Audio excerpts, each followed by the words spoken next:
बात कर रहे थे अर्थ के इंटीरियर स्ट्रक्चर की, उसी वेज में, उसी आगे फर्दर जो है डेवलपमेंट में हम नेक्स्ट क्लास कर रहे हैं आज। बेसिकली हमने जो देखा था उसमें आपको एक बार हम रिमाइंड करवा देते हैं कि जो अर्थ है उसकी फिजिकल प्रॉपर्टीज, उसका इंटीरियर स्ट्रक्चर क्या है, कौन से वो मटेरियल से मिलकर बना हुआ है, इन सब के कुछ बेस्ड एलिमेंट बेस्ड पे हम जो है अर्थ के जो इंटीरियर पार्ट है उसका कैटेगराइजेशन। ठीक, कैटेगराइजेशन में तीन हमारे सामने जो मेन वैक्टर, पहला है आपका कि उसका डिवीजन जो है हम करते हैं बेस्ड ऑन द कंपोजिशन की। अगर हम बात करें, ऊपर का जो पार्ट है वो क्रस्ट कहलाता है, बीच का पार्ट मेंटल है और तीसरा पार्ट जो है वो कोरोड है। जो क्रस्ट है वो उसको दो पार्ट्स में डिवाइड किया, पहला आउटर क्रस्ट है, इनर क्रस्ट। ठीक है, आउटर क्रस्ट और इनर क्रस्ट के में क्या होता है कि जो आपका आउटर क्रस्ट है बेसिकली दो उसके डिवीजन है, एक आपका कॉन्टिनेंटल क्रस्ट है, एक आपका ओशियनिक क्रस्ट। और जो इनर क्रस्ट है उसमें आपका एस्थनोस्फीयर जिसे हम वो आती है। मेंटल में क्या है कि मेंटल के दो पार्ट है, एक आउटर मेंटल, एक आपका इनर मेंटल। इनर मेंटल और आउटर मेंटल के बीच की में जो है डिसकंटिन्यूटीज होती है वो हम क्लास में शेयर करेंगे, कौन कौन सी डिसकंटिन्यूटी कितने है और उनका नाम क्या क्या है। ठीक है, इसके बाद आता है क्रोड। क्रोड जो सॉरी जो मेटल है वो आपका सॉलिड सिलिकेट मटेरियल से मिलकर बना हुआ है। सॉलिड सिलिकेट मटेरियल का मतलब होता है मैग्नीशियम, आयरन, इन सब से मिलकर के वो बना हुआ। ठीक है, और इसी से जो है वो आपका आयरन जो कन्वेंशनल करंट्स हैं वो ऑकर करती है। ठीक है, इसके बाद हम करते हैं आपका जो क्रोड है, वो क्रोड को भी दो पार्ट्स में डिवाइड किया था, आउटर क्रोड और इनर क्रोड। आउटर क्रोड जो है वो आपका जो है वो लिक्विड फॉर्म में है और इनर क्रोड है वो आपका सॉलिड फॉर्म में है। और दोनों के दोनों जो है ये बने किससे हुए हैं, तो ये निकिल और फेरस दोनों से मिलकर के बने हुए हैं। ये हमारा बेसिकली डिवीजन। ठीक है, एक मोटा मोटी हम जो है स्ट्रक्चर इसका देख लेते हैं। ये आपका अर्थ है, इसका ये वाला जो पार्ट है क्रस्ट है। ठीक है, क्रस्ट के दो पार्ट थे, हमने आपको बताया क्रस्ट के दो पार्ट, एक आपका आउटर क्रस्ट है, एक आपका इनर क्रस्ट है। आउटर जो क्रस्ट है वो जो है आपका, उसके भी दो पार्ट है। ठीक है, आउटर क्रस्ट है उसके भी दो पार्ट है। पहला हमने कहा कॉन्टिनेंटल क्रस्ट, कॉन्टिनेंटल क्रस्ट, और दूसरा है आपका ओशियनिक क्रस्ट। ठीक है, जो आपका कॉन्टिनेंटल क्रस्ट है वो है उसका वो किसका एग्जांपल है, वो आपका ग्रेनाइट, ग्रेनाइट नेचर का बना हुआ। ठीक है ना, ग्रेनाइट नेचर का बना हुआ। और जो आपका ओशियनिक करंट क्रस्ट है ये आपका बेसाल्टिक नेचर का बना हुआ, बेसाल्टिक नेचर। ठीक है ना, बेसाल्टिक नेचर इससे हम, ये बात समझ में आ गया। दूसरा हमने आपको बताया कि इनर क्रस्ट, इनर क्रस्ट को हम एग्जांपल में लेते हैं एस्थनोस्फियर।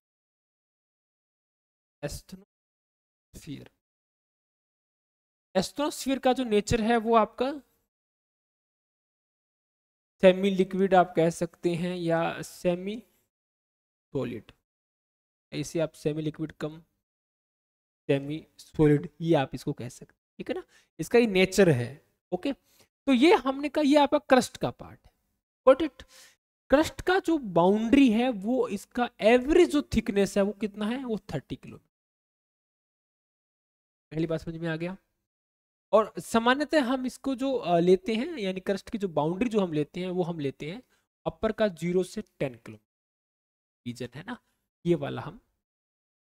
ओके, दूसरा डिवीजन है मेटल। मेटल में क्या है बेसिकली, आपका मेटल है, इसकी जो बाउंड्री है वो आपकी लगभग जो है ये 2900 किलोमीटर।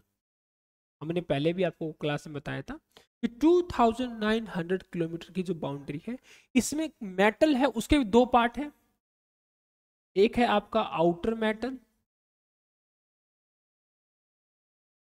और दूसरा है आपका inner metal, outer metal and inner metal. ठीक है। आउटर मेटल और इनर मेटल ये दोनों ही किससे मिलकर बने हुए हैं? तो ये दोनों ही मिलकर बने हुए हैं साहब सॉलिड सिलिकेट मटेरियल्स। ठीक है, सॉलिड सिलिकेट मटेरियल से। दूसरा फिर ये आपका, जैसे हमने ये आउटर आउटर कोर और ये इनर कोर, ये आपका कोर का पार्ट है। ये दो पार्ट हमें होते हैं, आउटर कोर और inner core. Inner core, outer core जो है वो आपका जो है ये लिक्विड फिनोमिना में या लिक्विड सो इसका नेचर है, और जो इनर कोर है ये आपका सॉलिड नेचर। ठीक है, ये आपका सॉलिड नेचर का बना हुआ है। आउटर कोर है इसका, अगर आपकी जो है बाउंड्री की बात करेंगे तो लगभग 2250 किलोमीटर है, और ये आपका 1300 किलोमीटर है। इसका जो टोटल रेडियस है, यानी कि आपका जो रेडियस है वो कितना है, 6371 किलोमीटर, ये इसका रेडियस है। तो ये हमने जो इसका स्ट्रक्चर का जो पार्ट है वो हमने देखा था। The origin of the earth structure की बात करें, the origin of the earth structure is a result of planetary differentiation which occurred during the early stages of earth formation। ठीक है ना, early stages of earth formation. ये जो planetary differentiation का जो फिनोमिना था, यानी ये अर्थ जिस तरह से बनी थी, वो जो बनने का जो स्ट्रक्चर था, उससे जो है ये आज का जो हमें अर्थ का जो स्ट्रक्चर दिखता है, इसका इवोल्वमेंट होता है।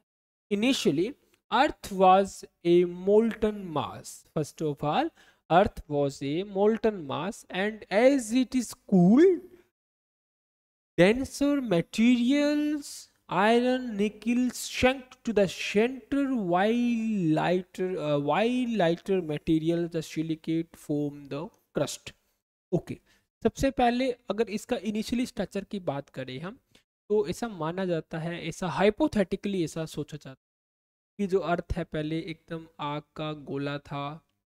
ठीक है, जो नेबुला से, निहारिका से आप पढ़ते हैं, उससे फूट करके अलग हुआ, फिर एक तप्त गोला कई वर्षों तक, कई हजारों अरबों सालों तक जो है वो लटकता रहा, फिर धीरे धीरे उसमें कूलिंग हुई, है ना। एक मोल्टन मास था first of all, second as it cooled, है ना, वो कूल्ड यानी कूलिंग उसमें होती है।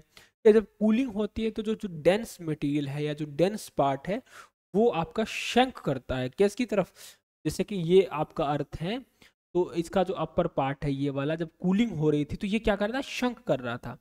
तो जब शंक करता है कोई भी चीज़, तो उसमें क्या होता है कि जो इसका जो डेंस मटेरियल है, जो डेंस पार्ट्स है, वो आपका सेंटर की तरफ जो है वो मूव करता है। ठीक है ना, सेंटर की तरफ वो मूव करता है, वाइल लाइटर मटेरियल्स यानी कि सिलिकेट्स फॉर्म द क्रस्ट। जो आपके डेंस मटेरियल है जब वो सेंटर की तरफ मूव कर रहे हैं, आपने कई बार लट्टू वगैरह घुमाया होगा तो एक फोर्स लगता है, एक अंदर की तरफ सेंट्रीपिटल, एक सेंट्रीफ्यूगल, है ना। तो ये जो सेंट्रीपिटल सेंट्रीफ्यूगल का वाला है, यही यहाँ पे बेस एग्जांपल क्रिएट कर रहा है कि जो जब आपके बाहरी यानी कि जो आपका जो डेंस मटेरियल था वो जब कोर की तरफ चला गया, तो जो आपकी लाइटर मटेरियल्स थे या जो सिंपल एकदम लाइट टाइप के मटेरियल जो थे, जैसे सिलिकेट्स है, वो आपकी क्रस्ट को उसने फॉर्म किया। ओके, तो ये आपका इसका बेसिकली डिवीजन है। Okay, evolution of the earth interior। The earth's interior has evolved over billions of the year, driven by the heat from the radioactive decay and gravitational compression। ये एक billion of years की एक phenomena है जो driven करता है by heat. कहाँ से आ रही है हीट? ये from radio active decay and gravitational compression. ठीक है ना, एक बात आप हमने पहले ही बताया था कि जब मेटल हम आपको पढ़ा रहे थे, तो जो आपका इनर मेटल और आउटर मेटल वाला पार्ट हमने किया, तो आउटर मेटल जब हम पढ़ रहे थे हमने बताया था कि outer metal associate to the conventional current occurs. ठीक है ना, बिकॉज ऑफ वहाँ कन्वेंशनल करंट्स है, इसमें देख conventional currents in the metal cause tectonic plates movement and leading to the ongoing reshaping of the earth surface. ठीक है, यानी कि वो जो है वो किसका पार्ट है, कन्वेंशनल करंट्स जो है ये मेटल का पार्ट है। एंड ये बिकॉज ऑफ किस लिए होता है, तो ये टेक्टोनिक प्लेट की मूवमेंट की वजह से होता है, टेक्टोनिक प्लेट्स की मूवमेंट की वजह से होता है, leading to the ongoing reshaping of the earth surface. ठीक है ना। एक बात आप थोड़ा यहाँ से समझिएगा, हम आपको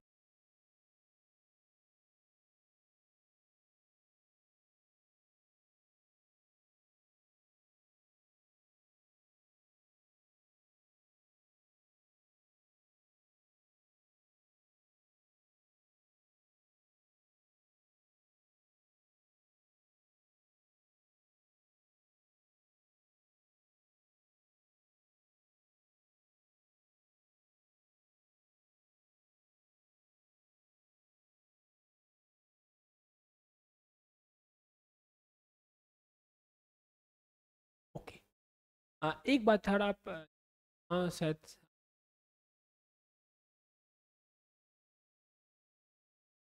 ठीक। पहले बात आप समझिएगा कि टेक्टोन प्लेट्स क्या है। देखिए हमने आपको बताया था कि प्लेट्स क्या है, बेसिकली जो अर्थ है आपका, अर्थ का ये आपका अपर पार्ट है, हम कहते आइए कह दिए क्रस्ट है। जो क्रस्ट है उसी से बनता है प्लेट्स, ऊपर प्लेट्स हैं। अब हमने आपको बताया क्रस्ट जो है वो किससे मिलकर बना हुआ है, क्रस्ट के जो नीचे का जो नेचर लेयर्स है उसके नेचर क्या है, वो एस्ट्रोनोस्फियर, एस्ट्रोनोस्फेरिक नेचर। एस्ट्रोनोस्फेरिक नेचर मतलब होता है कि ये किस टाइप बिहेव करती है, इस टाइप ऑफ इसका जो बिहेवियर है वो कैसा है, वो बिहेवियर इसका लाइक ए पेस्ट। ठीक है ना, लाइक ए पेस्ट इसका बिहेवियर। तो अब इस पेस्ट बिहेवियर क्या करती है कि ये जो ये आपका किसका पार्ट, ये क्रस्ट है, ये वाला हिस्सा क्रस्ट का है, और फिर नीचे इसका क्या है, मेंटल है। और अपर मेटल का जो पार्ट है वहां है कन्वेंशनल करंट्स, वो ऐसे कन्वेंशनल करंट्स जो है क्रिएट कर। नीचे रेडियो एक्टिव पर हमने क्या था, आयरन एंड निकिल।